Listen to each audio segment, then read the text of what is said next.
I experience I'm dying into Dharma. I'm dying into being an instrument of that which relieves suffering, because I don't see what else you do with your time while you're in form. I mean, it's interesting that before you awaken, you look at the Ten Commandments as, you know, don't strike me, I'm going to do it. You know, you're afraid of being hit.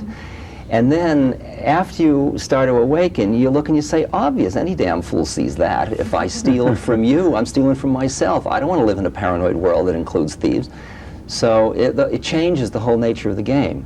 And I experience myself as becoming more and more that formless in form, in which every act you do is an act designed to relieve suffering. Not because you're a good guy, just because that's what you are. It's like you breathe, it's the same thing.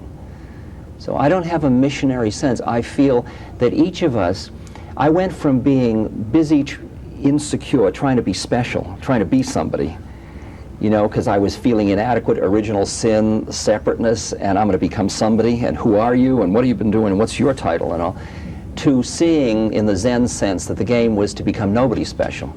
So I went around and did a lecture tour called Nothing New by Nobody Special, okay?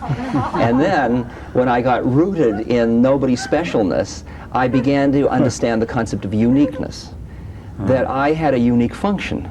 Not special, but unique. It's no better or worse than anybody else's. Just because I'm a front man doesn't mean that I'm special in that role. It's just my part. And I see a mother raising a child as equally doing her part, and somebody driving a bus with compassion as doing his part or her part.